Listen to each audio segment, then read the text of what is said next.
Hello everyone, मैं अनिल कुमार सिंह स्वागत करता हूं आपका आपके यूट्यूब चैनल विश्व भारती क्लासेस में।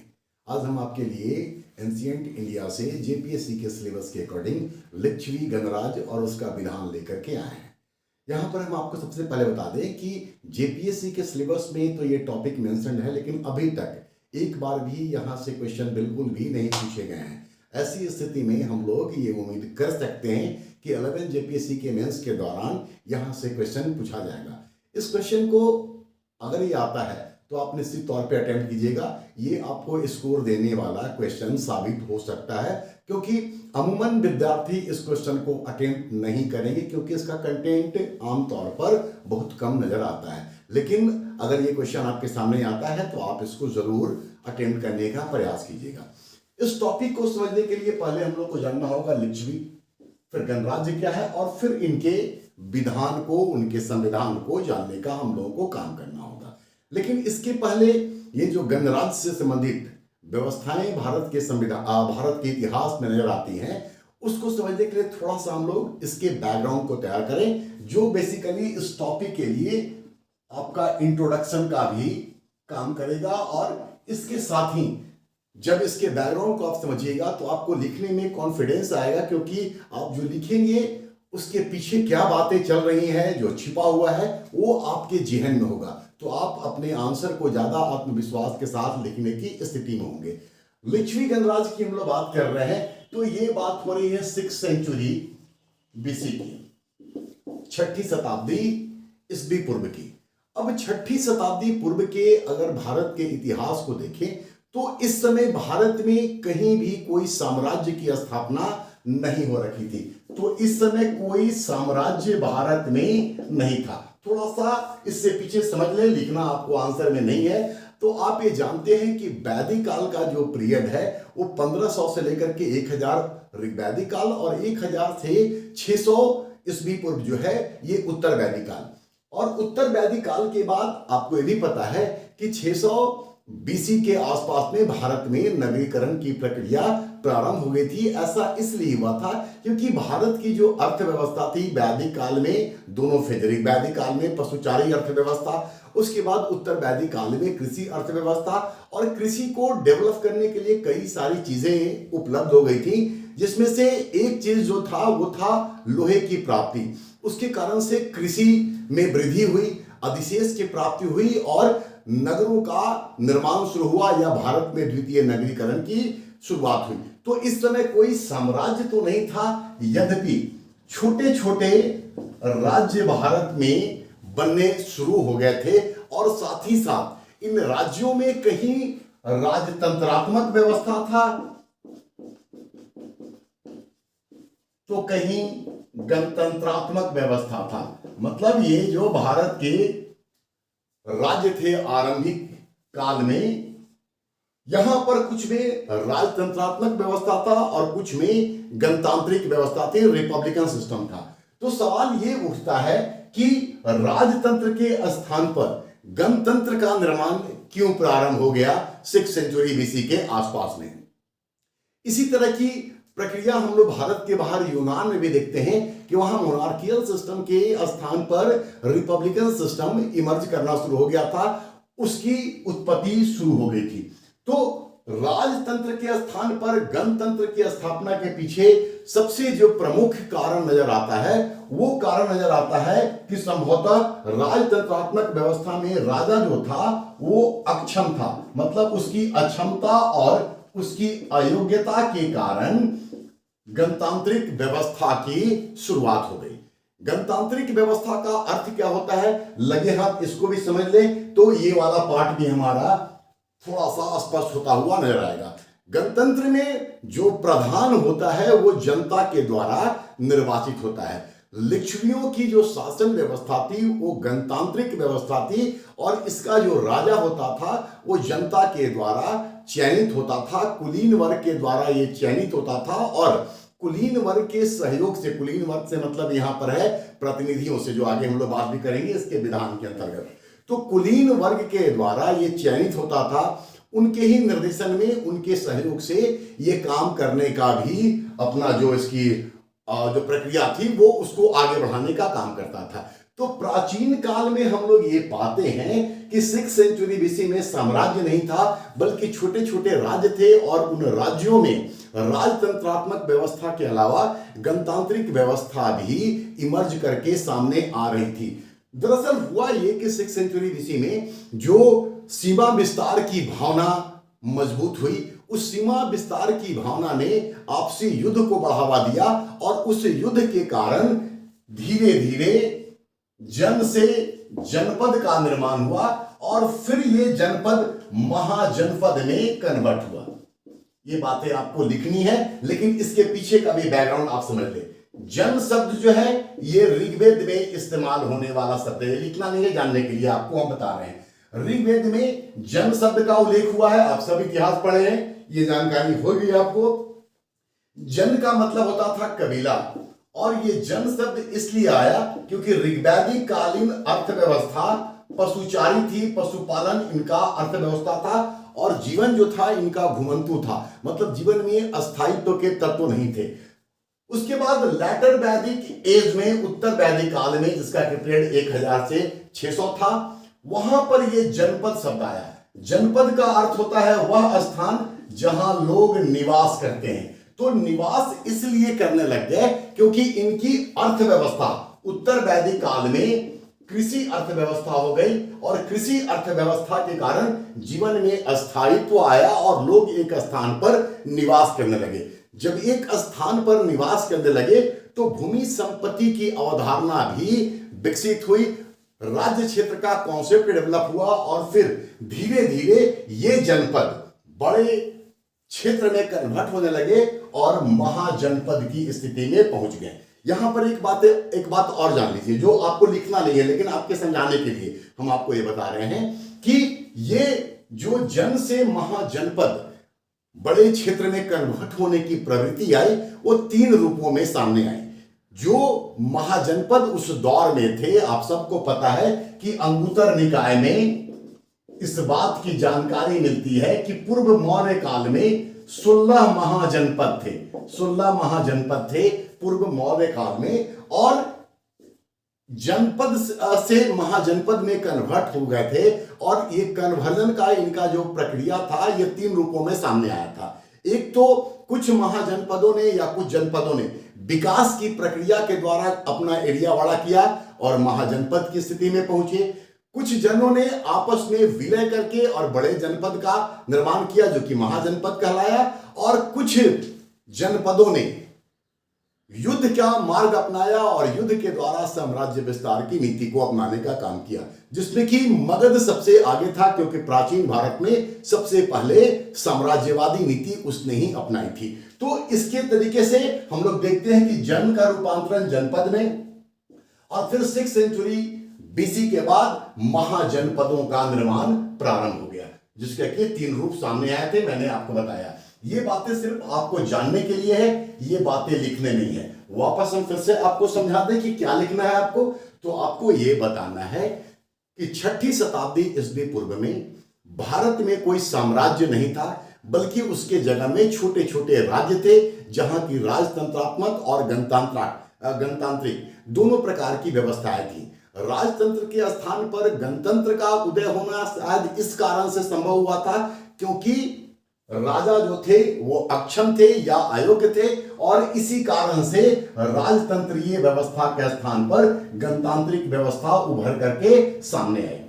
पूर्व मौर्य काल में अंगुत्तर निकाय से इस बात की जानकारी मिलती है कि 16 महाजनपद थे, जो जनपद की स्थिति से धीरे धीरे आपसी संघर्षों के माध्यम से महाजनपद की स्थिति में पहुंचे थे।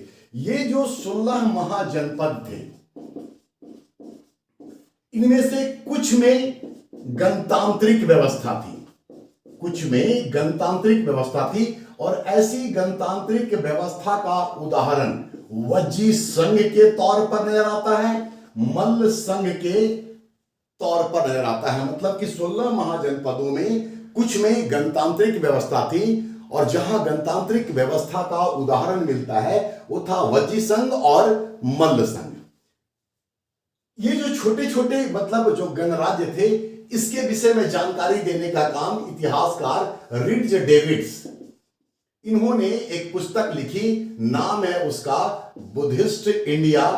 इस बुद्धिस्ट इंडिया पुस्तक में उन्होंने उन गणराज्यों के संदर्भ में विस्तृत रूप से जानकारी दिया है और बुद्ध के काल में 10 गणराज्यों का उल्लेख मिलता है।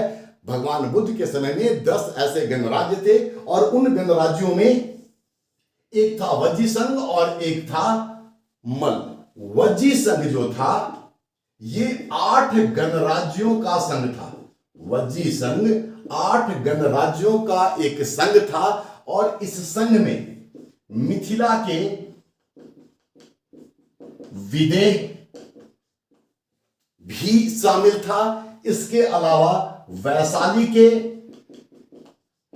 ज्ञात्रिक वंश, भगवान बुद्ध से जोड़ लीजिए आप। तो वज्जी संघ में 8 गणराज्य थे जिसमें कि मिथिला और वैशाली के विदेह और ज्ञात्रिक गणराज्य भी शामिल थे। साथ ही साथ इसी वज्जी संघ में शामिल था लिच्छवी गणराज्य भी।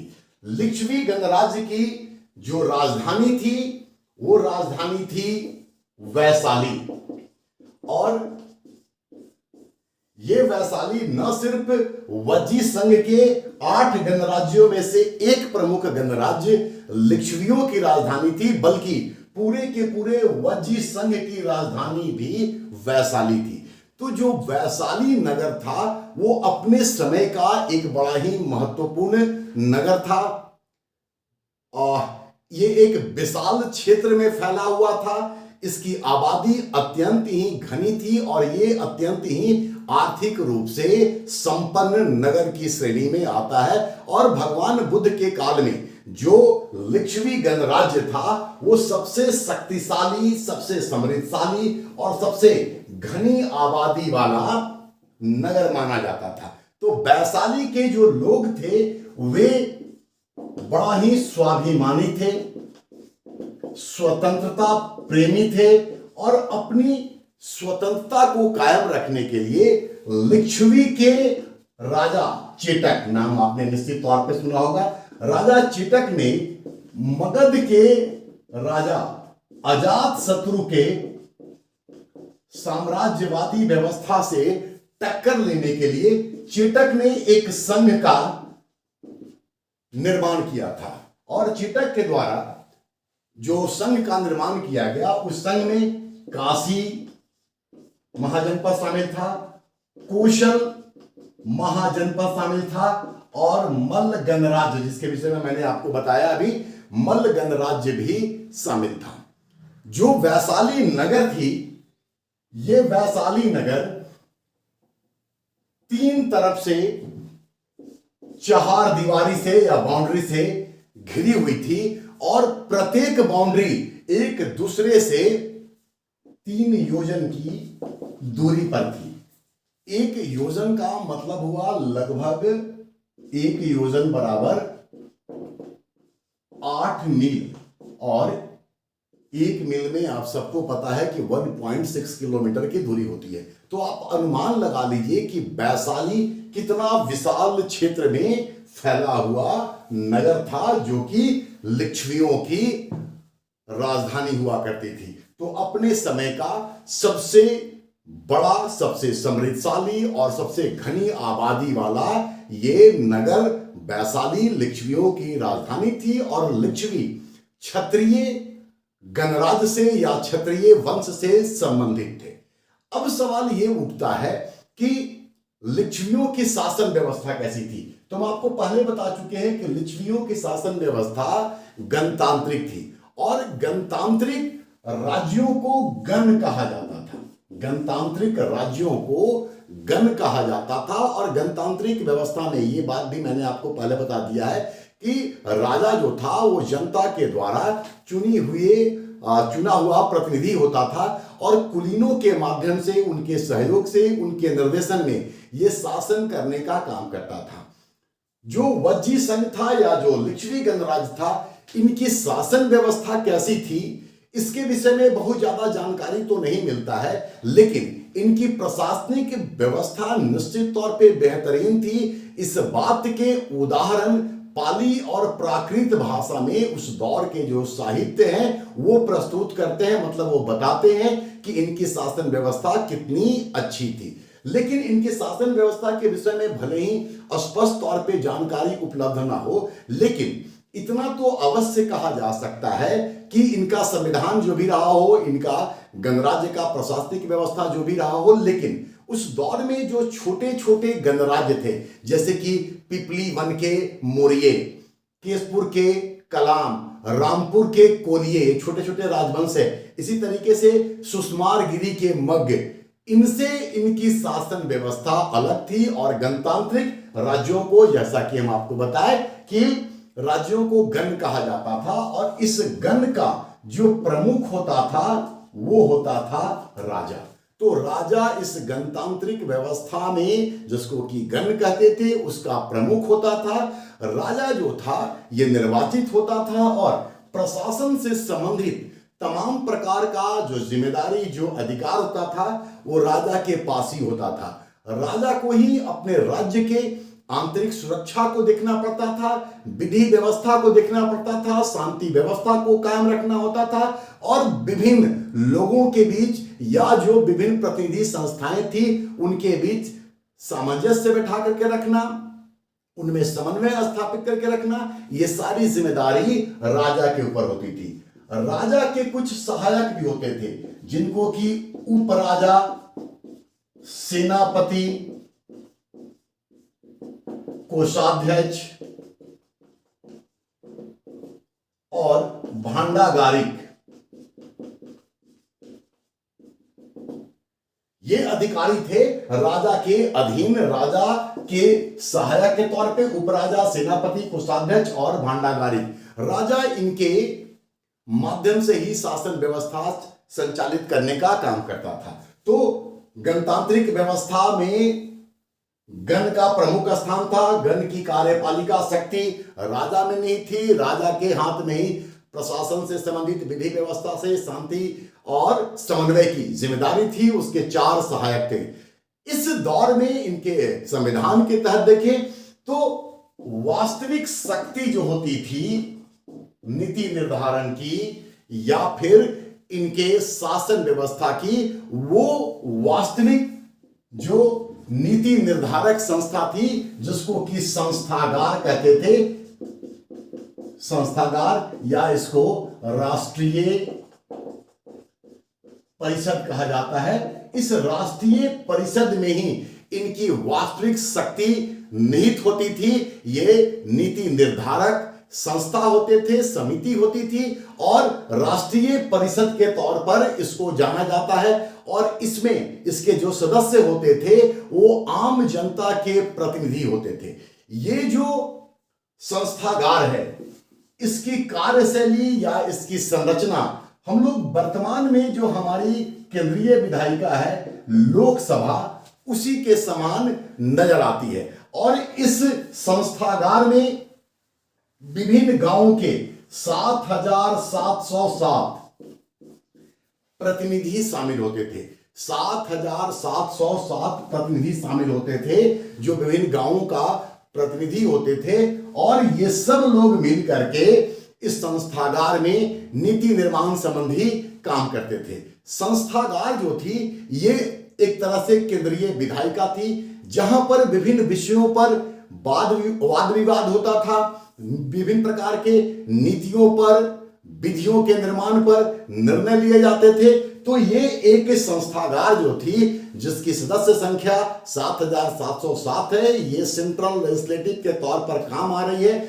और इसके द्वारा वाद विवाद के पश्चात नीति का निर्माण होता था या अधिनियमों को पारित किया जाता था। तो जो संस्थागार में नीति या अधिनियम पारित किए जाते थे, इसी को एग्जीक्यूट करने का काम राजा और उसकी जो मंत्री परिषद होती थी उसके द्वारा किया जाता था। तो संस्थागार एक केंद्रीय विधायिका के समान है, जो आधुनिक लोकसभा के समान काम करती है। यहां पर इसके सभी प्रतिनिधि, जिसकी संख्या हम तीसरी बार बोल रहे हैं 7,707 थी, यहां पर ये लोग वाद विवाद करते थे, विचार विमर्श करते थे, नीतियों का निर्माण करते थे, और फिर अल्टीमेटली जो नीति तय होती थी, जो अधिनियम पारित होते थे, उसको एग्जीक्यूट करने का काम राजा और राजा के मंत्री परिषद के द्वारा की जाती थी। जो उस दौर के बौद्ध साहित्य है वो इस बात की ओर इशारा करते हैं कि इन गणराज्यों में, चूंकि अलग अलग 10 गणराज्य था, जैसा कि मैंने आपको बताया वज्जी संघ में ही 8 गणराज्य थे, तो उस बौद्ध ग्रंथ से जानकारी मिलती है कि मंत्री परिषद की सदस्य संख्या 4 से लेकर के 20 तक होती थी और ये इसी के माध्यम से अपने कार्यों को आगे बढ़ाने का काम करते थे।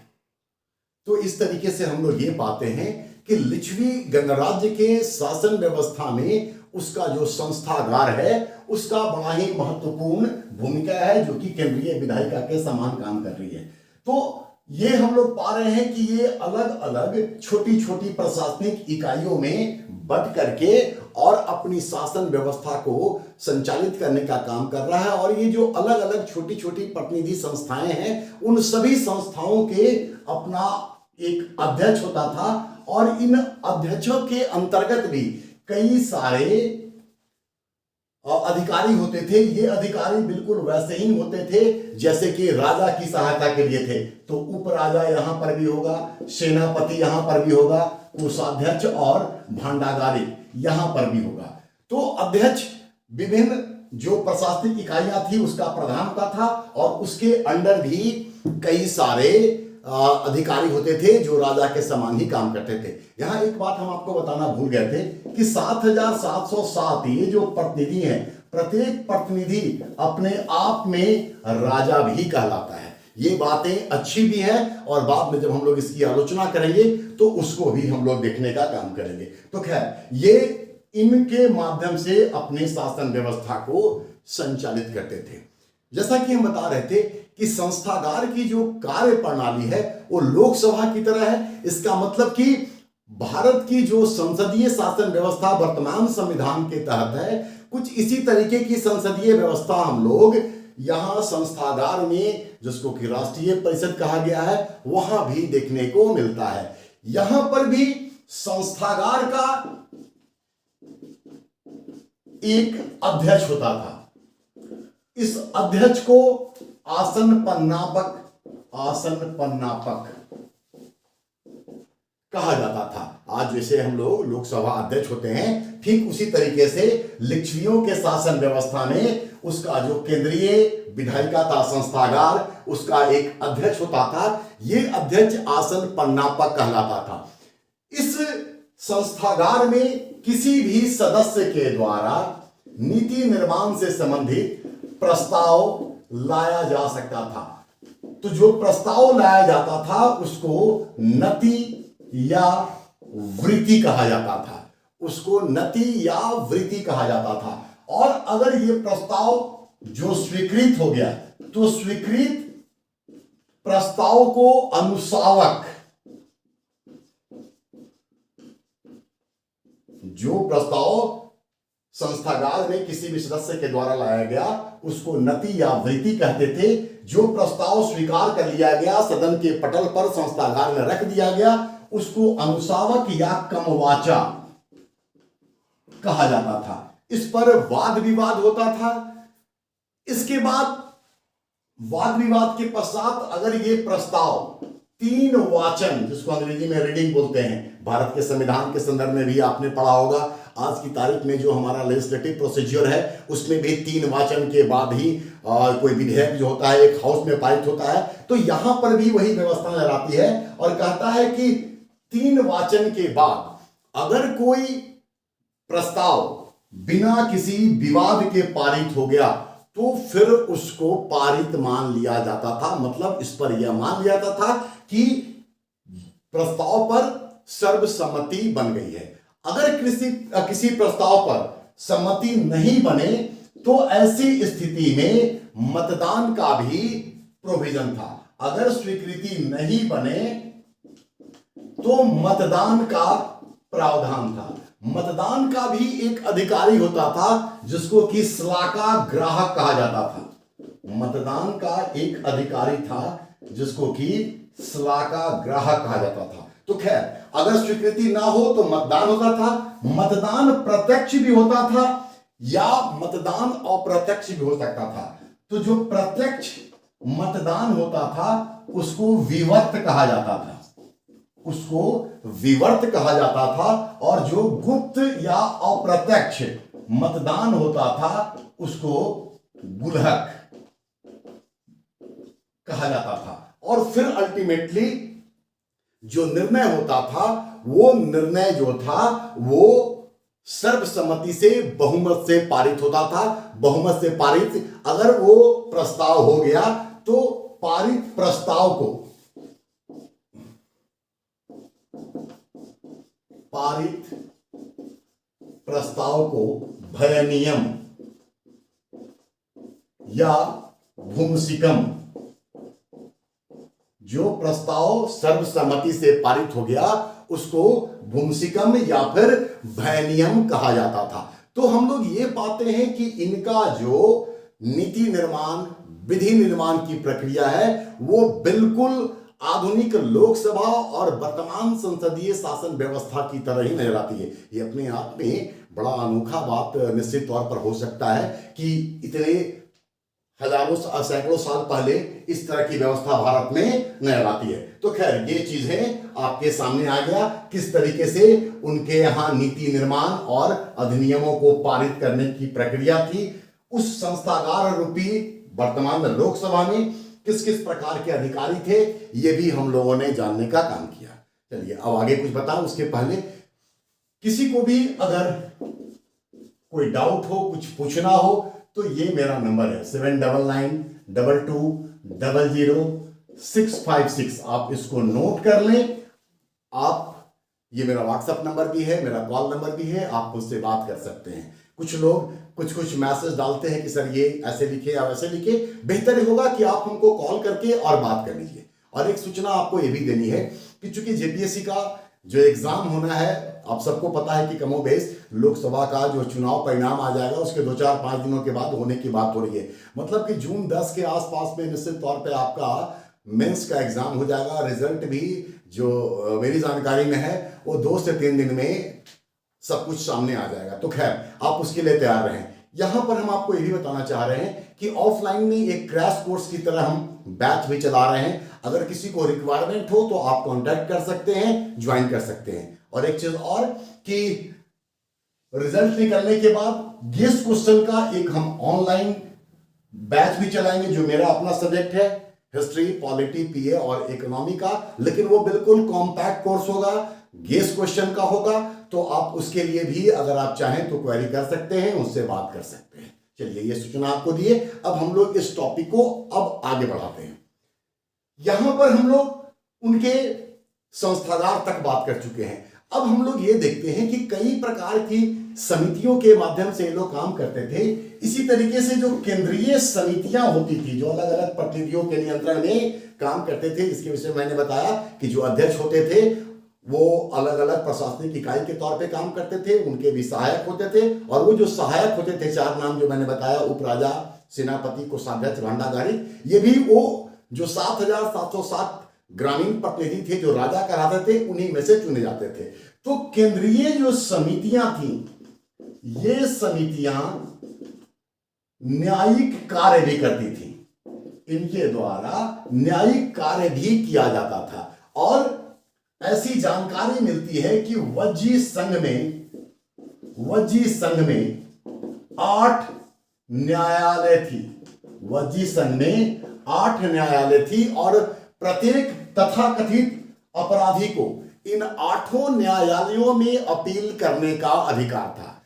न्यायपालिका का सर्वोच्च तो राजा ही होता था, लेकिन व्यक्ति को जिसके ऊपर आरोप लगा है उसको इस बात का अधिकार होता था कि वो इन सभी न्यायालयों में अपील कर सके। ये जो न्यायालय थे, इनको सजा देने का, इनको दंडित करने का अधिकार नहीं था, लेकिन ये निर्दोष व्यक्ति को निर्दोष व्यक्ति को माफ कर सकते थे, उसकी सजा को खत्म कर सकते थे। सजा देने के लिए, दंड देने के लिए यह आवश्यक था कि सभी 8 न्यायालय उसको दोषी माने। अगर एक न्यायपालिका भी जो 8 में से अगर व्यक्ति को अपराधी नहीं मानता है तो उस व्यक्ति को दंडित नहीं किया जा सकता था। ये जो व्यवस्था थी लिच्छवियों के या जो गणराज्य थे उस दौर में, या वज्र संघ की जो न्यायपालिका थी, ये बड़ा ही खूबसूरत बात था, क्योंकि इस व्यवस्था के तहत प्रत्येक व्यक्ति को अपील का अधिकार मिलता था और उनके व्यक्तिगत स्वतंत्रता का पूरी तरीके से ध्यान रखने का काम किया जाता था। हालांकि अगर सभी न्यायालय उनको अपराधी मान लेते हैं तो उसके बाद दंड की जो व्यवस्था थी वो अत्यंत ही कठोर व्यवस्था थी। लेकिन इस कठोर दंड को पाने के पहले या यहां तक पहुंचने के लिए यह सारी सुरक्षा उनको न्यायिक रूप से प्रदान की गई थी और उनको अपने बचाव का पूरा मौका दिया गया था। तो ऐसा नहीं था कि कोई तानाशाही जैसी व्यवस्था थी। तो इनकी न्यायिक व्यवस्था भी बड़ा खूबसूरत है, जो इस बात से स्पष्ट रूप में समझ में आता है। अब इनकी ग्राम पंचायतें भी होती थी। लिच्छवियों की शासन व्यवस्था में ग्राम पंचायत का भी प्रावधान था और ग्राम पंचायत जो आमतौर पर काम करता है वही काम इनके हिस्से भी था, जैसे कि लगान की वसूली और उसका निर्धारण। लगान की वसूली और उसका निर्धारण। तो लगान जो था ये उत्पादन का 1/10 भाग के बराबर होता था। लगान जो था वो उत्पादन का 1/10 भाग के बराबर होता था। ग्राम पंचायतों के जिम्मे ही गांव का विकास, व्यापार, कृषि, वाणिज्य, उद्योग, मतलब कि अर्थव्यवस्था को विकसित करने का जो जिम्मेदारी था वो ग्राम पंचायतों के ऊपर ही दिया गया था और ग्राम पंचायत का जो प्रधान होता था उसको भोजक कहा जाता था। इसके अलावा यह बात भी महत्वपूर्ण थी कि वन भूमि, मतलब जंगल की भूमि, वन भूमि या फिर छोड़ी हुई भूमि, इसको बेचने का अधिकार राजा के हाथ में होता था। तो हम लोगों ने इस टॉपिक में अभी तक उनके वैधानिक व्यवस्था के तहत क्या कुछ देखा, तो ये देखा हम लोग कि गणराज्य क्या होता है, लिच्छवियों की शासन व्यवस्था कैसी थी, संस्थागार का क्या रोल था, किस तरीके से उनकी संसदीय शासन व्यवस्था थी जहां अधिनियमों को पारित किया जाता था, किस प्रकार के अधिकारी वहां पर काम करते थे, इसके अलावा उनकी न्यायिक व्यवस्था किस प्रकार की थी, उनके यहाँ जो स्थानीय शासन से संबंधित क्या व्यवस्था थी, ये तमाम चीजें हम लोग यहाँ पर देखते हैं।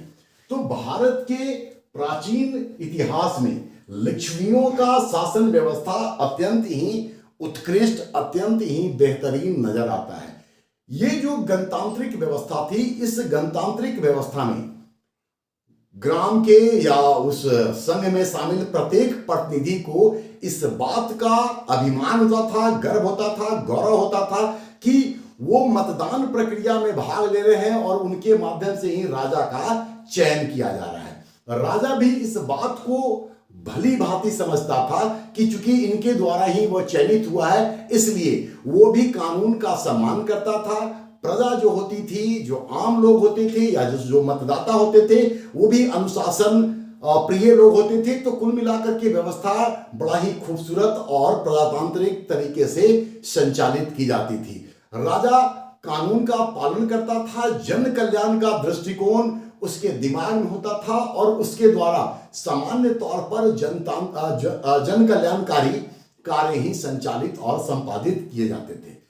भगवान बुद्ध भी जब वैशाली गए थे तो उन्होंने लिच्छवियों की शासन व्यवस्था को देखा था और बहुत प्रभावित हुए थे और अपने इस बात को, उनकी शासन व्यवस्था के संदर्भ में वो बात वो अपने प्रिय शिष्य आनंद को भी बताते हैं, जहां उन्होंने जिक्र किया कि कितनी बेहतरीन प्रशासनिक व्यवस्था उनकी रही थी। भगवान बुद्ध के लिए लिच्छवियों ने महावन में कट्टागारशाला का निर्माण किया था, मतलब उनके लिए रहने वहने की व्यवस्था भी उनके द्वारा की गई थी, क्योंकि वो लोग बुद्ध को आमंत्रित भी किए थे। तो खैर ये इनकी अच्छी बातें हैं। लेकिन ऐसा नहीं है कि लिच्छवियों की शासन व्यवस्था में किसी प्रकार की कोई बुराई नहीं थी।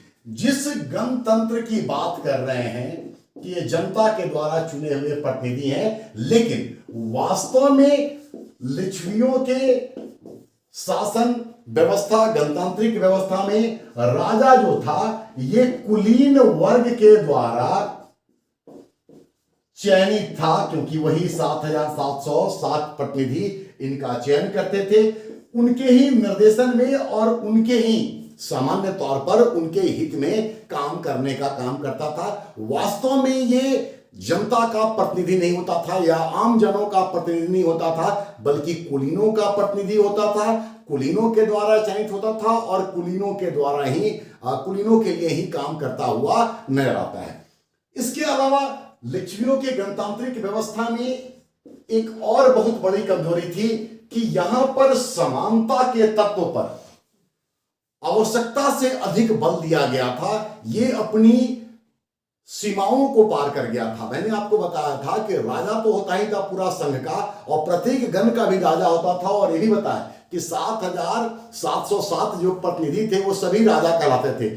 ऐसी स्थिति में जब प्रत्येक व्यक्ति खुद को राजा कहता था, वो राजा कहलाता था, तो उनमें आपसी तनाव, मतभेद होती थी, विचारों की टकराहट होती थी, विद्वेष की भावना बढ़ती थी, वैमनस्यता बढ़ता था, ईर्ष्या बढ़ता था। और ऐसी स्थिति के कारण ये जो अलग अलग तथाकथित राजा थे, जो प्रतिनिधि थे, ये अलग अलग गुटों में बढ़ते चले गए। नतीजा ये हुआ कि वक्त के साथ लिच्छवी गणराज्य का ये जो मजबूती था वो उनके लिए कमजोरी बन गया, क्योंकि जब ये अलग अलग समूह में बढ़ते चले गए तो उनकी ताकत कम होने लगी। और मैंने शुरुआत में आपको बताया था कि जनपद से महाजनपद वाली स्थिति प्राप्त करने में कुछ साम्राज्यवादी और विस्तारवादी ताकतें भी काम कर रही थी, जिसमें कि मैंने मगध का भी नाम आपको बताया था। और मगध ने अल्टीमेटली जितने भी महाजनपद थे, इंक्लूडिंग वज्जी संघ जिसमें कि लिच्छवी भी शामिल है, उनकी कमजोरियों का लाभ उठाया और फिर उसको जीत करके अपने साम्राज्य में शामिल करने का काम किया। तो ये था लिच्छवियों का गणराज्य, उनका शासन व्यवस्था, उनका संविधान। ये टॉपिक शुरुआत में मैंने कहा था कि इंपॉर्टेंट है, अभी तक आया नहीं है जेपीएससी में, और इसके कंटेंट देख करके ये लगता है कि इसको अगर लिखा जाए तो आसानी से लिखा भी जा सकता है। कुछ शब्द जरूर हैं जिसको कि आपको याद रखने की आवश्यकता है। उन शब्दों को मैंने आवश्यकता अनुसार बोर्ड पर लिखने का काम भी किया है, आप उसको देखिए। और लास्ट में 2 मिनट और आपका लेंगे हम। कुछ लोग पीडीएफ के डिमांड करते हैं।